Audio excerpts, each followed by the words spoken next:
शुक्राणु का कम होना क्या किसी भी मेल की मर्दानगी पे सबसे बड़ा क्वेश्चन मार्क होता है ये? और आखिरकार ऐसा क्यों होता है कि शुक्राणु की संख्या कम होने लगती है? क्या हमारा लाइफस्टाइल इस सब को प्रभावित करता है? तो नमस्कार, मैं स्वाति तोमर एक बार फिर से आप सबका स्वागत करती हूं RW ट्यूशन क्लासेस चैनल पर। और आज के इस सेशन में एक्चुअल में हम लोग बात करने वाले हैं कि आखिरकार स्पर्म की संख्या जो है कम क्यों हो जाती है। चलिए सबसे पहले मैं आप लोगों को एक बात बता देती हूं कि शुक्राणु की संख्या को कम होना मेडिकल भाषा में हम क्या बोलते हैं? ओलिगोस्पर्मिया बोलते हैं। और शुक्राणु के निर्माण की प्रक्रिया को हम क्या बोलते हैं? शुक्राणु के निर्माण की प्रक्रिया को हम स्पर्मेटोजेनेसिस बोलते हैं। अब इसके लिए बहुत सारे फैक्टर्स रिस्पॉन्सिबल होते हैं। अब कई बार ये फैक्टर इंटरनल भी हो सकते हैं और कई बार ये कोई बाहरी फैक्टर भी हो सकता है जिसकी वजह से जो है पुरुषों के अंदर शुक्राणु की संख्या कम हो जाती है। पर मैं कहूं तो कहीं ना कहीं ये किसी भी नर या किसी भी मेल के लिए बहुत ज्यादा टेंशन वाली बात हो सकती है। जी हां, अब बात करते हैं कि एक्चुअल में जो स्पर्म है वो कहां पर बनते हैं। तो स्पर्म जो है किसी भी नर के अंदर टेस्टिस में बनते हैं। और टेस्टिस के अंदर क्या होती है? एक नली जैसी संरचना होती है जिसको हम कहते हैं शुक्रजनक नलिका, यानी कि सेमनीफेरस ट्यूब्यूल। और वहीं पर जो है शुक्राणु का निर्माण होता है। अब हो सकता है या तो वहां पर कोई गड़बड़ हो जाए या फिर कोई और फैक्टर भी हो सकता है जिसकी वजह से जो है शुक्राणु का बनने की प्रक्रिया इफेक्ट हो सकती है। यहां पर हार्मोन्स भी बहुत इंपॉर्टेंट रोल प्ले करते हैं। और अगर मैं बताऊं तो किसी भी नर के अंदर जो शुक्राणु बनने की प्रक्रिया शुरू होती है वो कब से शुरू होती है? जब कोई भी लड़का 12-13 वर्ष की आयु में होता है।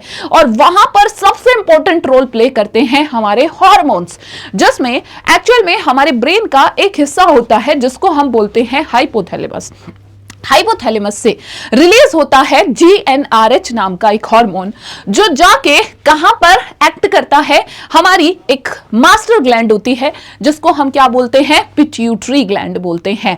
और पिट्यूटरी ग्लैंड से भी उसके बाद कुछ हार्मोन जो हैं स्रावित होते हैं, जैसे हमारे LH और FSH, जो जाकर मेल रिप्रोडक्टिव ऑर्गन यानी कि नर के जो जननांग होते हैं उन पर जाकर एक्ट करता है। और वहीं से जो है शुक्राणु बनने की प्रक्रिया शुरू हो जाती है, जिसमें एक्चुअल में सबसे इंपॉर्टेंट हार्मोन होता है टेस्टोस्टेरोन।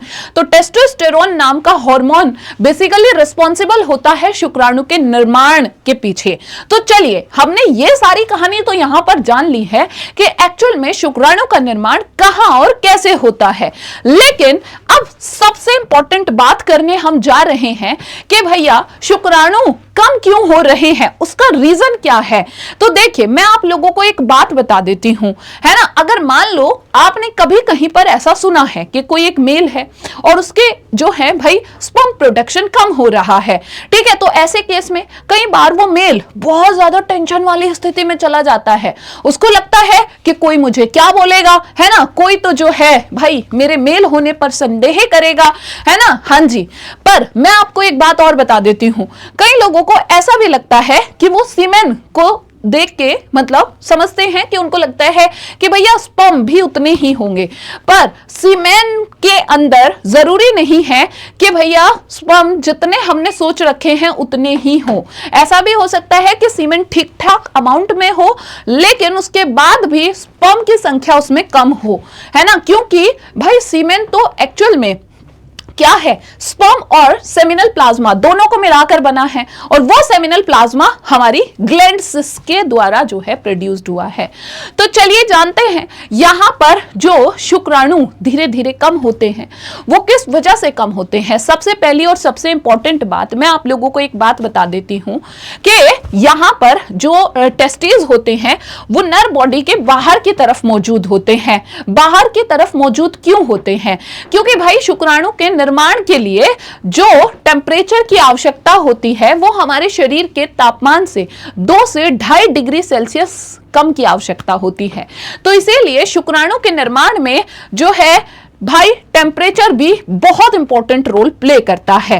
अब स्पर्म कम होने का ढेर सारे रीजन होते हैं, जिसमें से यहां पर अगर मैं बात करूं तो सबसे इंपॉर्टेंट रीजन है हमारा लाइफस्टाइल, हमारी आदत। ठीक है, ये भी कहीं ना कहीं बहुत इफेक्ट करता है भाई टेस्टिस के प्रोडक्शन स्पर्म के प्रोडक्शन को। ठीक है, अब बात करते हैं भाई, जो मेल बहुत ज्यादा स्ट्रेस लेता है ना, क्या वहां पर कोई प्रभाव पड़ता है शुक्राणु की संख्या पर? तो बिल्कुल पड़ता है। हमारी बॉडी में कॉर्टिसोल नाम का एक हार्मोन होता है और कॉर्टिसोल बढ़ने से टेस्टोस्टेरोन का लेवल गिर जाता है। अब सोचिए, मैंने अभी बताया है कि टेस्टोस्टेरोन हार्मोन ही जिम्मेदार होता है शुक्राणु के निर्माण के लिए। अब अगर टेस्टोस्टेरोन कम होगा तो क्या शुक्राणु बन पाएंगे? जी नहीं, शुक्राणु की संख्या ऑटोमेटिकली कम हो जाएगी। कम नींद, जो कि आजकल का हमारा काम हो गया है। ठीक है, रात भर लेटते हैं और रील्स स्क्रॉल करते रहते हैं, ना समय से उठते हैं, ना समय से सोते हैं, ना एक्सरसाइज करते हैं। ठीक है, हाँ जी। तो देखिए, रात में सही समय से ना सोना स्पर्म बनने का जो हार्मोन्स होते हैं वो उनको बिगाड़ देता है। अब मैं आपको बताऊं, आपको लग रहा होगा कि भैया हमारा सोने से क्या संबंध है ना? हाँ जी, सोने से बिल्कुल संबंध है। हम सही समय पर सोते हैं तो हमारे हार्मोन्स भी जो है सही से काम करते हैं। हम सो ही ठीक से नहीं रहे हैं तो हमारा हार्मोन्स का जो बैलेंस है वो बिगड़ जाता है। हार्मोन्स का बैलेंस बिगड़ेगा तो ऑब्वियसली हमारे शुक्राणु नहीं बन पाएंगे। दूसरा रीजन होता है मोटापा। जी हां, फैट ज्यादा होने से जो टेस्टोस्टेरोन हार्मोन है भाई वो किसमें? एस्ट्रोजन में बदलने लगता है और ये भी एक रीजन है। अगेन टेस्टोस्टेरोन कम होगा तो कहीं ना कहीं ये प्रक्रिया अफेक्ट होगी। शराब और धूम्रपान, हाँ जी, ये तो मैं कहूं तो बहुत सारे लड़कों को लगता है भैया, है ना, ये तो कूल दिखने का एक सिस्टम है हमारा, है ना, पर ये कूल वूल दिखने का कोई सिस्टम नहीं होता है। एक्चुअल में भाई धूम्रपान से क्या होता है कि निकोटीन और जो अल्कोहल है ये सीधे ही हमारे स्पर्म सेल को क्या करते हैं? डैमेज करते हैं। थोड़े बहुत अमाउंट में नहीं करेंगे, थोड़े दिन तक नहीं करेंगे, लेकिन जो लोग बहुत ज्यादा लंबे समय तक करते हैं वहां तो इफेक्ट बिल्कुल करेंगे। उसके अलावा कई बार कोई जो है फिजिकल या मेडिकल रीजन भी हो सकता है, कोई इन्फेक्शन भी हो सकता है उस इन्फेक्शन की वजह से ही स्पर्म का प्रोडक्शन जो है कम हो गया हो।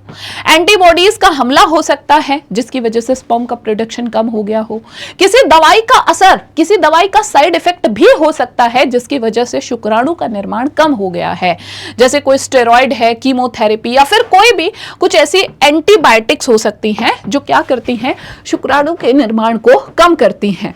क्या कोई पर्यावरणीय कारक है, कोई बाहरी कारक है? तो बिल्कुल ये भी इफेक्ट करते हैं शुक्राणु के निर्माण को। जैसे बहुत सारे जहरीले केमिकल्स हो सकते हैं। ठीक है, हाँ जी, आपको तो पता ही है आजकल हमारा लाइफस्टाइल ऐसा हो गया है कि हमें हर चीज में प्रोडक्शन अच्छा चाहिए और जिसके लिए हम अपने खेतों में बहुत सारे पेस्टिसाइड्स डालते हैं। तो कहीं ना कहीं वो पेस्टिसाइड्स या फिर कोई भी धातु जो है, ठीक है, उनके संपर्क में आने से भी शुक्राणु की संख्या धीरे धीरे कम होती जा रही है। रेडिएशन, अक्सर क्या होता है कि जो लोग ऑफिस में काम करते हैं, कॉलेज जाते हैं, है ना, उनको एक आदत बन जाती है कभी कभी कि लैपटॉप को अपने सामने गोद में रख लेते हैं, है ना, या फिर लड़के क्या करते हैं कि अपने मोबाइल फोन को अपने पॉकेट में रखते हैं, तो जिसकी वजह से रेडिएशन प्रोड्यूस्ड होता है और कहीं ना कहीं वो भी शुक्राणु के निर्माण को प्रभावित करता है और जिसकी वजह से शुक्राणु की संख्या कम हो जाती है। टाइट कपड़े, बहुत ज्यादा टाइट अंडरवियर पहनने से भी जो है अंडकोश का तापमान बढ़ सकता है और अगेन वो शुक्राणु के निर्माण को प्रभावित कर सकता है। धूम्रपान और शराब, ठीक है, तो कहीं ना कहीं आपको इन सारी चीजों से बचना होगा। और अगर आप चाहते हैं कि आपकी लाइफ में सब कुछ अच्छा हो, तो जो चीजें ऐसी हैं जो शुक्राणु के निर्माण को प्रभावित करती हैं, है ना, जिनकी वजह से धीरे धीरे शुक्राणु का निर्माण कम होता जा रहा है, आपको उन चीजों से अपने आप को थोड़ा सा बचाना होगा, है ना। आपको एक हेल्दी लाइफस्टाइल अपनाना होगा। और आपको ये वीडियो कैसा लगा है आप लोग मुझे कमेंट सेक्शन में जरूर बताएंगे। साथ में इस वीडियो को शेयर करिए अपने हर एक उस दोस्त के साथ जो अक्सर मोबाइल फोन जेब में रखता है, जो लैपटॉप अपने गोद में रख के चलाता है ना, हाँ जी। और अगर लड़कियां भी ये वीडियो देख रही हैं तो बिल्कुल इस वीडियो को अपने भाई के साथ, अपने दोस्त के साथ, अपने हस्बैंड के साथ बिल्कुल शेयर कर सकते हैं। तो आपको वीडियो कैसा लगा कमेंट सेक्शन में कमेंट करके बताना है। ऐसे ही किसी बेहतरीन से सेशन में फिर मिलेंगे, तब तक के लिए बाय बाय एवरीवन, नमस्कार, धन्यवाद।